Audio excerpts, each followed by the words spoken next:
Hey, this is Dewey, and welcome to Old Man Yellin'. So, the other day on Twitter, an image was making the rounds. The image, seemingly from an article, stated Amazon founder Jeff Bezos says human water consumption is limiting AI potential. So, as per this, one of the richest people on earth had a problem with there not being enough water for AI data centers because people are drinking too much. Goes without saying, people were up in arms over this. How dare a billionaire say something so borderline cruel? People were calling him out over it.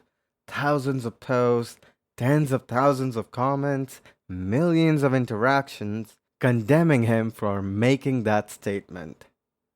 But see, the thing is, he never said that.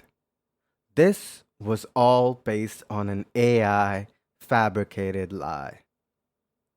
In my first episode, AI and the Harm to Humanity, I talk about how AI is affecting our perception of what is real, given how substantially and intricately a lie can be presented through generative AI.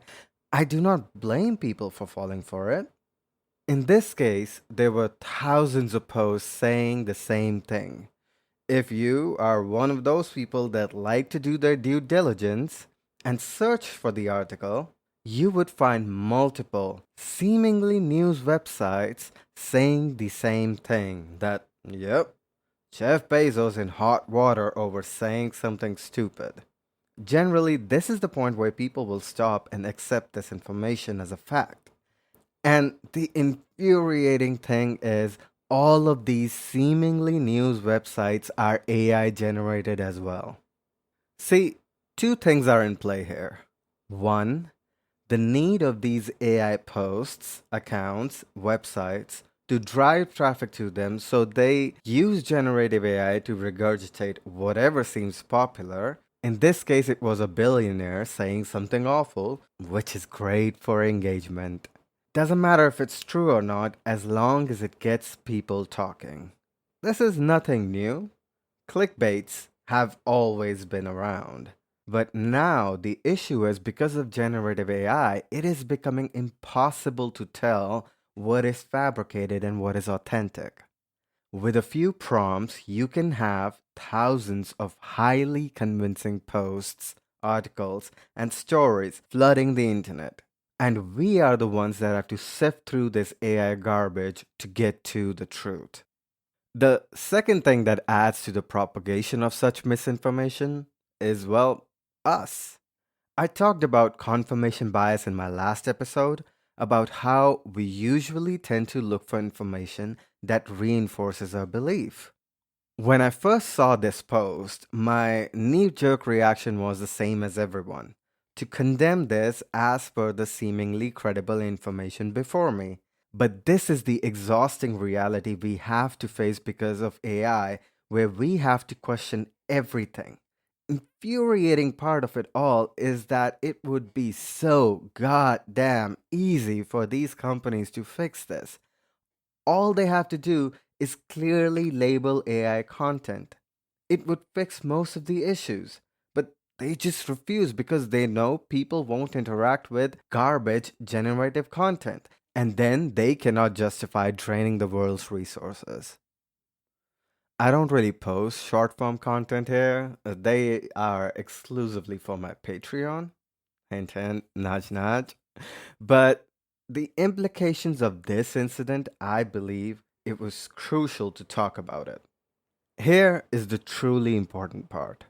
This time, it was a billionaire, a person with resources, a person with lawyers that can sue for defamation, a person for whom social media companies will redact and delete said misinformation, and if I'm being honest, a person to who opinion of us peasants doesn't mean much. But what if this was a normal person like you and me? What if someone with AI know how had a vendetta against us and brings about a defamation campaign?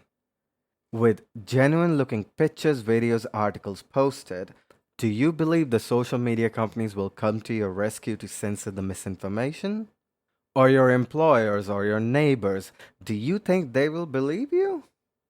We can try to fight it, but it is difficult to win as a common person, at least not before the damage is done, before you've lost your livelihood or become a social pariah. This is the true evil of generative AI. It can destroy lives. So, what can we do?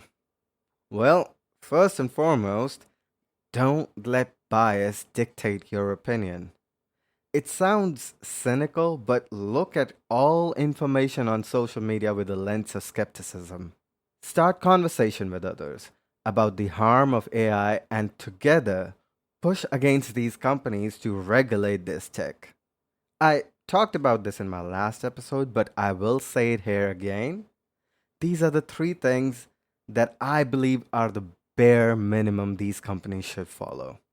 First, generative AI has no place in the arts. Art is a form of human expression.